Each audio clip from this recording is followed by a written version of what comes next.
সাম্প্রতিক সময়ে বিভিন্ন চাকরির পরীক্ষায় যে অঙ্কগুলো বারবার রিপিট হচ্ছে, আজকে আমরা এ ধরনের অঙ্ক আপনাদেরকে করে দেব। তো অবশ্যই মনোযোগ সহকারে দেখবেন। আর এখন পর্যন্ত যারা চ্যানেলটা সাবস্ক্রাইব করেননি, প্রয়োজন মনে করলে সাবস্ক্রাইব করে দেবেন, আর অবশ্যই ভিডিওটাতে একটা লাইক দিয়ে দেবেন। তো দেখেন স্ক্রিনের এই যে অঙ্কটা, এই অঙ্কটা দিয়েই আমরা আজকের আলোচনাটা শুরু করছি। পিতা ও 4 পুত্রের বয়সের গড় 18 বছর, মাতা ও 4 পুত্রের বয়সের গড় 15 বছর। পিতার বয়স 48 হলে মাতার বয়স কত? আচ্ছা বলেন তো, শুরুতে লাইনটা কি বলা হচ্ছে? পিতা ও 4 পুত্রের বয়সের গড় 18। আচ্ছা, তাহলে 4 পুত্র আর পিতা, তাহলে মোট 5 জন। 5 জনের বয়সের গড় 18 বছর। তাহলে 5 দ্বারা যদি আমরা 18কে গুণ করি, তাহলে 5 18 90, এটা হচ্ছে এই 5 জনের বয়সের সমষ্টি, তাই না? তাহলে আমরা কি বের করলাম? আমরা হচ্ছে পিতা ও 4 পুত্রের বয়সের সমষ্টি বের করলাম। কত বছর? 90 বছর। আবার নিচে বলা হচ্ছে, দেখেন এই লাইনটা, মাতা ও 4 পুত্রের বয়সের গড় 15 বছর। এখানেও কিন্তু কয়জন? এখানেও 5 জন। তাহলে যখন মাতা উপস্থিত তখন হচ্ছে 4 আর 1 5, তাহলে 5 গুণন 15 ইকুয়াল টু কত? 5 15 75। আচ্ছা বলেন তো দেখি, এবারে কি বলেছে যে পিতার বয়স যদি 48 বছর হয়, তাহলে মাতার বয়স কত, তাই না? এবার দেখেন, তাহলে এখানে এই যে 5 গুণন 18 যে আমরা বের করেছি, 5 18 90, এখানে পিতার বয়সটা যদি আমি বাদ দিয়ে দিই, অর্থাৎ 90 থেকে যদি আমি 48 বিয়োগ করি, থাকবে কত? 8 আছে 10 মেলাতে 2, হাতে 1, 4 আর 1 5, 5 আছে 9 মেলাতে 4। তাহলে এই 42 বছর হচ্ছে বাকি 4 পুত্রের বয়স, তাই না? বলেন তো দেখি, বাকি কয় পুত্রের? 4 পুত্রের বয়স। কেননা 90 হচ্ছে পিতা প্লাস 4 পুত্র মিলেই তো ছিল। তো পিতা যদি আমি বাদ দেই, তাহলে এই বাকি 42 কি? এই বাকি 42 হচ্ছে 4 পুত্রের বয়সের সমষ্টি। তাহলে যেহেতু মাতার বয়স জানতে চাচ্ছে, সেক্ষেত্রে আমরা 75 থেকে যদি 4 পুত্রের বয়সের সমষ্টি বাদ দেই, তাহলে মাতার বয়স পাওয়া যাবে। এটা হচ্ছে জাস্ট যোগ বিয়োগের একটা অঙ্ক, কিন্তু বিষয়টা বুঝতে হবে আপনাদেরকে। তাহলে 75 থেকে আমি যদি 42 বাদ দেই, 5 উপরে, নিচে 2 থাকলো 3, 4 আছে 7 মিলাতে 3, তাহলে কত বছর? 33 বছর হচ্ছে আমাদের কার বয়স? মাতার বয়স। তো নিঃসন্দেহে বুঝতে পারছেন অঙ্কটা সহজ হলেও যথেষ্ট গুরুত্বপূর্ণ অঙ্ক। কেননা জাস্ট পরীক্ষার হলে আপনাদের যোগ বিয়োগ যদিও করতে হয়, তারপরেও কিন্তু অনেকেই হয়তো এই অঙ্কটা খুব দ্রুত নাও বুঝতে পারেন, ঠিক আছে, যে কিভাবে এটা করতে হবে। তো এই জন্য হচ্ছে এই ধাঁচের গড় সংক্রান্ত অঙ্কগুলো কিন্তু একটু বুঝে শুনে আপনাদের প্র্যাকটিস করতে হবে। এবার আমরা এটা মুছে দিয়ে পরের প্রশ্নে চলে যাচ্ছি। এবারে এই প্রশ্নটা দেখেন কোথায় এসেছে। ডিপিডিসিতে কাস্টমার সার্ভিস অ্যাটেন্ডেন্ট পদে 12/12/2025 এসেছে কিন্তু এই অঙ্কটা। তো দেখেন 5 8 14 26 50 dot dot dot dot dot ধারাটির পরবর্তী সংখ্যা কত? অর্থাৎ এই বক্সের ভিতরে কত হবে সেটা আমাদেরকে খুঁজে বের করতে বলা হচ্ছে। তো আমরা প্রতিটা পদের বৃদ্ধি একটু ভালো করে খেয়াল করব। 5 থেকে 8 3 বেড়েছে, 8 থেকে 14 6 বেড়েছে, 14 থেকে 26 কত? 12 বৃদ্ধি পেয়েছে, 26 থেকে 50 24 বৃদ্ধি পেয়েছে। আমি কিন্তু বিয়োগ করে করে যাচ্ছি। তো এই যে বৃদ্ধি পাওয়ার যে রেশিওটা বা বৃদ্ধি পাওয়ার যে হারটা, সেটা দেখেন ডাবল। নিশ্চয়ই বুঝতে পারছেন যে 3 থেকে 6, 6 থেকে 12, 12 থেকে 24 এবং পরেরটা কত হবে? অবশ্যই 48। তাহলে 50 আর 48 যত হবে সেটাই আমাদের সঠিক উত্তর। তাহলে 50 আর 48 হবে 98 বা 98। দেখেন তো গ নম্বর অপশনে আমাদের 98 আছে কিনা? অবশ্যই আছে, তাই এটাই আমাদের অ্যাপ্রোপ্রিয়েট অপশন। এবারে এই অঙ্কটা দেখেন, 972কে কোন ক্ষুদ্রতম সংখ্যা দ্বারা ভাগ করলে ভাগফল পূর্ণবর্গ সংখ্যা হবে? তো মনে রাখবেন এই ধরনের অঙ্ক করতে হয় লসাগু করে। তো যেহেতু বল হচ্ছে 972কে কোন ক্ষুদ্রতম সংখ্যা দ্বারা ভাগ করলে, তো মনে রাখবেন ভাগ বলুক আর গুণ বলুক, অ্যান্সার কিন্তু সেম। যদি কোনো সংখ্যাকে হচ্ছে মানে পূর্ণ বর্গ বানাতে হয়, তাহলে কিন্তু জোড়া জোড়া মিল করতে হয়। এই জন্য আমরা লসাগু করে জোড়া জোড়া মিল করব। তাহলে 972 যেহেতু বলেছে, 972-এর আমরা লসাগু করব 2 দ্বারা যায়। 4 2 8 থাকে 1 17, 8 2 16 থাকে 1 12, 6 2 12, আবার 2 দ্বারা যায়, 2 2 4, 4 2 8, 3 2 6। এবার 2 দ্বারা তো যায় না, কেননা শেষেরটা বেজোড়া। তাহলে 3 দ্বারা যায় কিনা দেখি। 3 8 24, 3 1 3, হ্যাঁ যাচ্ছে। আবার 3 দ্বারা যায় কিনা? 3 27 81, আবার 3 দ্বারা যায়। 3 9 27, আবার 3 দ্বারা যায়। 3 3 9। তাহলে আমরা দেখি সংখ্যাগুলো হলো 2 গুণন 2 গুণন তাহলে 3 কয়টা 1 2 3 4 5টা, তাহলে 3 গুণন 3 গুণন 3 গুণন 3 4টা গুণন 3, তাহলে 1 2 3 4 5টা। আচ্ছা, এবার আমরা জোড়া জোড়া মিল করব। তাহলে 2 এক জোড়া, 3 এক জোড়া, 3 এক জোড়া।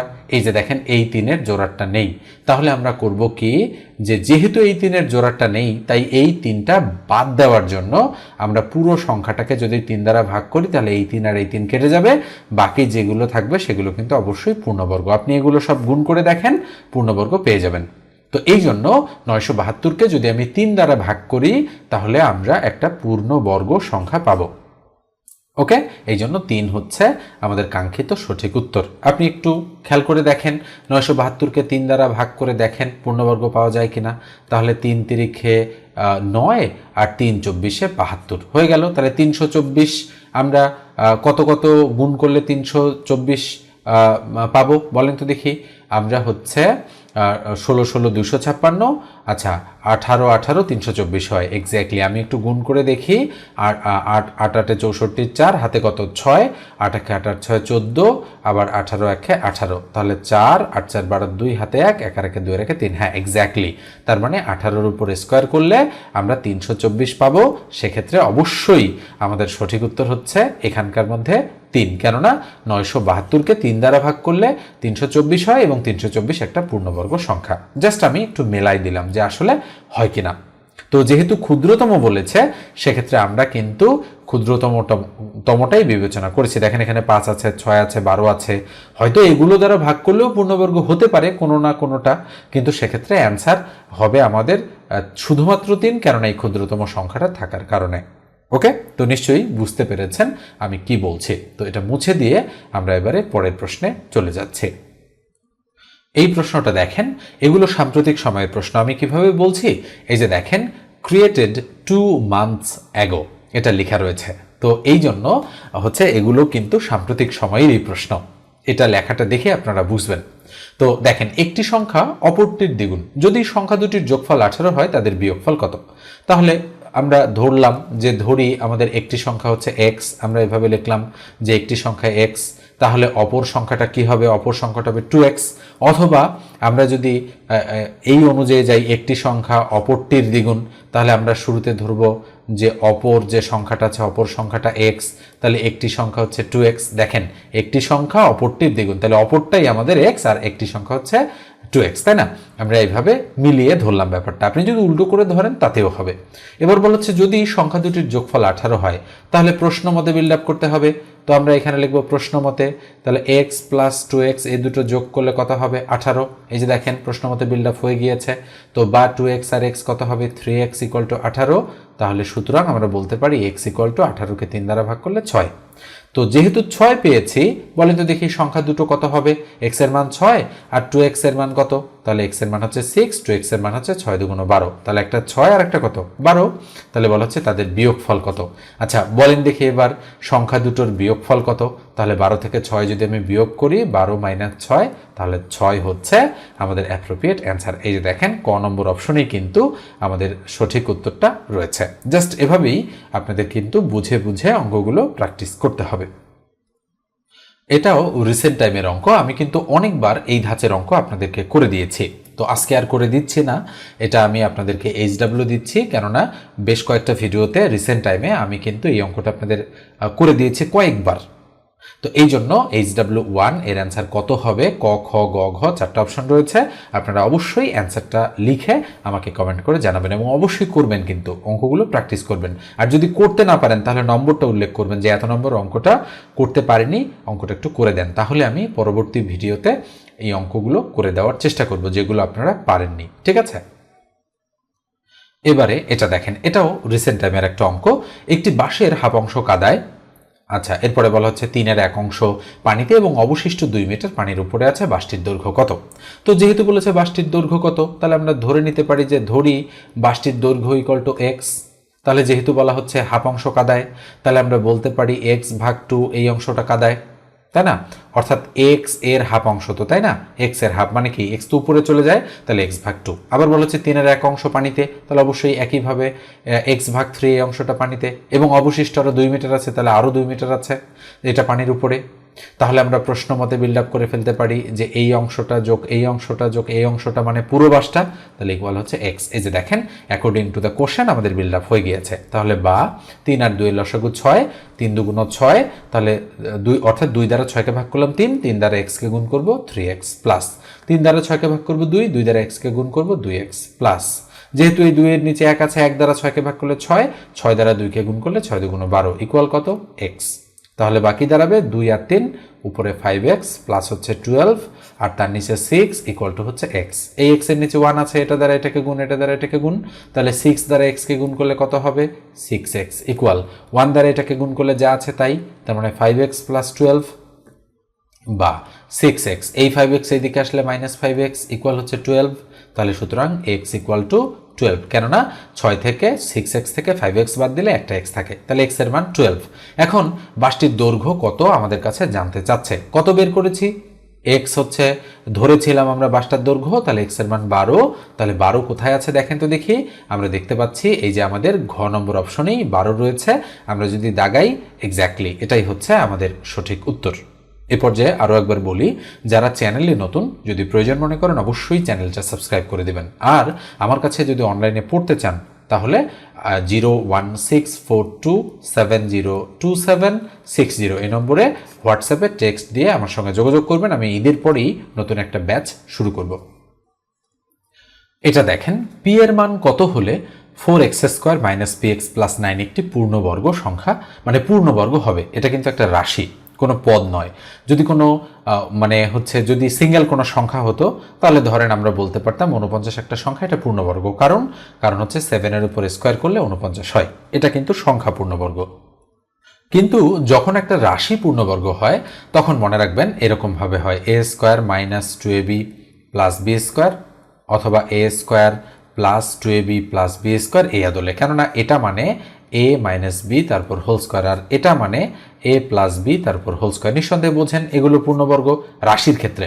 তো সেক্ষেত্রে আমরা যেহেতু এখানে একটা মাইনাস দেখতে পাচ্ছি, এই জন্য আমরা একটা মাইনাসের সূত্র প্রয়োগ করব যেন পূর্ণবর্গটা আমরা তৈরি করতে পারি। তাহলে অঙ্কটা তুলছি, 4x² - px প্লাস হচ্ছে 9। তাহলে এই আদলে যদি আমরা সাজাতে চাই তাহলে ইকুয়াল দিয়ে 2x তার উপর স্কোয়ার করতে পারবো, মাইনাস মাইনাস দিলাম, প্লাস 9কে আমরা +3 তার উপর হোল স্কোয়ার করলাম, তাহলে এটা আর এটা মিলে গেল, কিন্তু দেখেন এটার সাথে এটা, এটার সাথে এটা।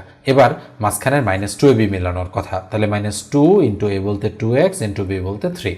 আচ্ছা বলেন তো দেখি এই রাশিটা এখন পূর্ণবর্গ হয়েছে কিনা, 2x - 3 তার উপর হোল স্কোয়ার। খেয়াল করে দেখেন 2x মানে a আর 3 মানে হচ্ছে b, a - b whole square, এই আদলে কিন্তু আমাদের হয়ে গিয়েছে। এইবার পূর্ণবর্গ যেহেতু আমি বানিয়েছি সেক্ষেত্রে আমি চেঞ্জ কি করেছি, এই লাইনের তুলনায় এই লাইনটাতে আমি কি চেঞ্জ করেছি, তাহলে 2x তার উপর স্কোয়ার। আচ্ছা চেঞ্জ কি করেছি আমি একটু বলি, এই লাইনের পরে মানে এই লাইনের ক্যালকুলেশনটা আমি একটু উপরে করছি। তাহলে 2x তার উপর হোল স্কোয়ার তার মানে 4x², মাইনাস মাইনাস দিলাম, 3 × 2 = 6, 6 × 2 = 12, তাহলে 12x, দেখেন x তো আছেই, +9। আচ্ছা বলেন তো দেখি তাহলে এখন এই লাইনের সাথে এই লাইনের ফারাকটা কি, অথবা এই লাইনের সাথে এই লাইনের ফারাকটা কি, তাহলে 4x² ঠিক আছে, মাইনাস ঠিক আছে, x ঠিক আছে, 9 ঠিক আছে, কিন্তু p এর জায়গায় 12 এসেছে, তাহলে অবশ্যই p এর মান আমাদের 12। তাহলে 12 কোথায় আছে দেখেন তো দেখি, আমরা দেখতে পাচ্ছি যে দেখেন আমাদের খ নম্বর অপশনে কিন্তু 12 আছে। আমরা যদি দাগাই এক্স্যাক্টলি 12ই হচ্ছে কিন্তু সঠিক উত্তর। নিঃসন্দেহে বুঝেছেন আমরা কিভাবে এ ধরনের অঙ্কগুলো করব। এটা দেখেন বলা হচ্ছে একটি গাড়ির চাকা মিনিটে 12 বার ঘোরে, একটু বানান ভুল রয়েছে, চাকাটি 5 সেকেন্ডে কত ডিগ্রি ঘোরে। সুন্দর একটা অঙ্ক কিন্তু এটা, মানে বারবার রিপিট হয়, এগুলো কিন্তু ভেরি ভেরি ইম্পর্টেন্ট এবং এগুলো রিসেন্ট টাইমের অঙ্ক। কিন্তু আমি যদি দেখাই এটা কোথায় এসেছিল, নিশ্চয়ই দেখতে পাচ্ছেন গণপূর্ত অধিদপ্তরে 13/12/2025 কিন্তু এই অঙ্কটা এসেছিল। আমরা এখন এটার সলিউশন করব। একটি হচ্ছে গাড়ির চাকা মিনিটে 12 বার ঘোরে। আচ্ছা মিনিটে 12 বার ঘোরা মানে কি, 60 সেকেন্ডে ঘোরে হচ্ছে ইকুয়াল কতবার, 12 বার। তাহলে বলেন তো 1 সেকেন্ডে কতটুকু ঘুরবে, অবশ্যই 12/60 এতবার, কম ঘুরবে 1 সেকেন্ডে। এবার বলা হচ্ছে 5 সেকেন্ডে কতটুকু ঘুরবে, তাহলে এবার 5 সেকেন্ডে ঘুরবে, তাহলে অবশ্যই বেশিবার, 1-এর প্রেক্ষিতে 5 তো বেশিবার, তাই না, তাহলে অবশ্যই 5 উপরে চলে যাবে, তার মানে 12 × 5 ভাগ হচ্ছে 60। আমরা যদি কাটাকাটি করি 60, 5 × 12 = 60, 12 × 1 = 12, তাহলে একবার, কয়বার, একবার। তো বলেন তো দেখি, একটা গাড়ির চাকা একবার যদি ঘোরে তাহলে একটা রাউন্ড সম্পন্ন করে কিনা, এরকম একটা রাউন্ড। তাহলে একটা রাউন্ড মানে কত, বা একটা বৃত্ত মানে কত বলেন তো দেখি? একটা বৃত্ত মানে হচ্ছে কত ডিগ্রি কোণ? 360 ডিগ্রি কোণ। এই জন্য আমাদের সঠিক উত্তর কিন্তু কত, মানে গ নম্বর অপশনটা, অর্থাৎ 360 ডিগ্রি। নিঃসন্দেহে অঙ্কটা আপনারা সঠিকভাবে বুঝতে পেরেছেন। এটা দেখেন লাভ ক্ষতির একটা অঙ্ক। বলা হচ্ছে কি, একটি দ্রব্য 180 টাকায় বিক্রয় করায় 10% ক্ষতি হলো, দ্রব্যটির ক্রয় মূল্য কত? সুন্দর একটা প্রশ্ন কিন্তু এটা। একটি দ্রব্য 180 টাকায় বিক্রয় করায় 10% ক্ষতি হলো, তাহলে বলেন তো দেখি আমরা বলতে পারি কিনা যে এই 90% ভ্যালু হচ্ছে 180 টাকা? দেখেন একটু বোঝেন কিনা আপনারা। একটি দ্রব্য 180 টাকায় বিক্রয় করায় 10% ক্ষতি হলো, তার মানে অবশ্যই 90%-এর ভ্যালু 180 টাকা। তাহলে দ্রব্যটির ক্রয় মূল্য কত? তাহলে ক্রয় মূল্য মানে 100%-এর ভ্যালু বের করলেই হয়ে গেল। তাহলে 90% যদি 100 টাকা হয়, 180 টাকা হয়, তাহলে 1% কত? অবশ্যই 180-র নিচে 90 হবে। তাহলে বলেন তো 100% কত হবে? অবশ্যই উপরে চলে যাবে। তাহলে আমরা 180 গুণন 100 ভাগ লিখবো কত? 90, তাই না? এই লাইনটা এখানে যেহেতু জায়গা নেই, আমি একটু এইদিকে লিখলাম। তো এবার আমরা কাটাকাটি করছি। তাহলে 0 0 কাটা, 9 দ্বারা 18কে কাটলে 9 দুগুণ 18, 2 আর 100 যদি আমরা গুণ করি কত হবে? 100 দুগুণ 200। তাহলে দ্রব্যটার ক্রয় মূল্য কত? 200 টাকা। কোথায় আছে? আমাদের খ নম্বর অপশনেই কিন্তু অ্যাপ্রোপ্রিয়েট অ্যান্সারটা রয়েছে। এই অঙ্কটা দেখেন, এই অঙ্কটা আমি আপনাদেরকে HW দিচ্ছি, একটা হচ্ছে অনুক্রম বা ধারার অঙ্ক। আমি একটা কিন্তু করিয়েছিলাম আপনাদের, কিন্তু এটা একটু ভালো করে হচ্ছে আপনারা দেখবেন, দেখার পরে আপনারা অ্যান্সারটা বের করবেন। এটা HW হচ্ছে নাম্বার 2 বা 3, হয়তো আমি একটা বা দুটো আগে দিয়েছি। তো দেখেন, এটার অ্যান্সার বের করে আমাকে অবশ্যই আপনারা কমেন্ট সেকশনে লিখে জানাবেন যে 22,528 নম্বর অঙ্কের উত্তরটা কত হবে। ওকে, এটা দেখেন শতবার কিন্তু এই অঙ্কটা হুবহু রিপিট হচ্ছে বিভিন্ন চাকরির পরীক্ষায়। 5 এর কত শতাংশ 7 হবে? তাহলে আমরা করব কি, আমরা ধরব যে ধরি 5 এর x শতাংশ ইকুয়াল টু 7 হবে। জাস্ট এটা ক্যালকুলেশন করলেই, এখন x এর মান বের করলেই আমাদের কাজ হয়ে যাবে। তাহলে আমরা লিখব বা 5 এর x% মানে কি, উপরে x তার নিচে কত 100 ইকুয়াল কত 7। তাহলে যদি আমরা কাটাকাটি করি 5 20 100, তাহলে উপরে x তার নিচে 20 ইকুয়াল হচ্ছে 7। 7-এর নিচে 1 আছে, 1 দ্বারা x কে গুণ, তাহলে x ইকুয়াল 7 দ্বারা 20 কে গুণ, 7 দুগুণ 14, তার মানে 140 হচ্ছে আমাদের কাঙ্ক্ষিত সঠিক উত্তর। কোথায় রয়েছে 140? এই যে ঘ নম্বর অপশনেই কিন্তু 140 রয়েছে। এই অঙ্কটা দেখেন, কতজন বালককে 125টি কমলা লেবু এবং 145টি কলা সমানভাবে ভাগ করে দেওয়া যায়? এটাও কিন্তু আমি 2-3টা লেকচার আগেই আপনাদেরকে করে দিয়েছি, এবং এই অঙ্কও কিন্তু প্রচুর পরিমাণে রিপিট। বলে তো দেখি কিভাবে করতে হয় এই ধাঁচের অঙ্ক? অবশ্যই গসাগু করে করতে হয়, যেহেতু সমানভাবে ভাগ করে দেওয়ার কথা বলা হয়েছে। তাহলে 125টি আর 145টি, এটা কমলা লেবু আর এটা হচ্ছে কলা, তাহলে 125 ভাগ হচ্ছে 145, গসাগু করে যা হবে সেটাই আমাদের সঠিক উত্তর। 125 একে 125 থাকবে কত 20, 20 দ্বারা 125কে আমরা ভাগ করব, তাহলে 6 20-এ 120 থাকবে কত 5, 5 দ্বারা আবার আমরা 20কে ভাগ করব, তাহলে 4 5-এ 20 বা 20, অবশিষ্ট 0। তাহলে সর্বশেষ ভাজক আছে 5, এই 5ই হচ্ছে আমাদের অ্যাপ্রোপ্রিয়েট অ্যান্সার। দেখেন দেখে আমি যদি দাগাই, এক্স্যাক্টলি এটাই হচ্ছে আমাদের সঠিক উত্তর। তো এইভাবেই অঙ্কগুলো কিন্তু আপনাদের প্র্যাকটিস করতে হবে। শতকরার আর একটা অঙ্ক এসেছে, তো নিশ্চয়ই বুঝতে পেরেছেন। এটাও আমি আপনাদেরকে HW দিব। এটা হচ্ছে HW নম্বর 3, কোন 90 কোন সংখ্যার 75%? তো অবশ্যই এটা x ধরে করবেন, করার পরে এর অ্যান্সারটা আমাকে কমেন্ট সেকশনে আপনারা জানাই দিবেন। এটা দেখেন জ্যামিতির একটা অঙ্ক। এটা দুইটি বৃত্তের পরিধির দৈর্ঘ্যের অনুপাত 3:4 হলে বৃত্তদ্বয়ের ক্ষেত্রফলের অনুপাত কত? সুন্দর একটা অঙ্ক কিন্তু এটা। তাহলে কি দেওয়া রয়েছে? পরিধির দৈর্ঘ্যের অনুপাত 3:4। এখন ক্ষেত্রফলের হচ্ছে অনুপাত যদি বের করতে বলে, তো এটার জন্য একটা শর্টকাট মেথড রয়েছে। মেথডটা হচ্ছে এটার উপর আপনারা স্কোয়ার করে দেবেন, এটার উপরও আপনারা স্কোয়ার করে দেবেন। স্কোয়ার করলে কত হয়? 3 3 9 আর 4 4 16। তাহলে আমাদের সঠিক উত্তর কত হবে? 9:16। দেখেন তো কোথায় আছে? ক নম্বর অপশনেই কিন্তু আমাদের সঠিক উত্তরটা রয়েছে। তো নিশ্চয়ই বুঝতে পেরেছেন যে আমরা শর্টকাট মেথডে কত দ্রুত এই অঙ্কগুলো করতে পারি। আদারওয়াইজ যদি আমরা দুটো বৃত্তের হচ্ছে পরিধির হচ্ছে অনুপাত, দৈর্ঘ্যের অনুপাত যদি আমরা নিয়ে অঙ্ক করতে চাই সেক্ষেত্রে কিন্তু আমাদের 2-3 মিনিট সময় লাগবে অ্যাটলিস্ট। কিন্তু এটা যদি জানা থাকে আপনারা 5 থেকে 10 সেকেন্ডের মধ্যেই কিন্তু উত্তর বের করে ফেলতে পারবেন। তো এই হচ্ছে আমাদের আজকের আলোচনাটা কেমন লেগেছে অবশ্যই আপনারা লিখে জানাবেন আর ভিডিওটাতে একটা লাইক দিয়ে দেবেন। ওকে।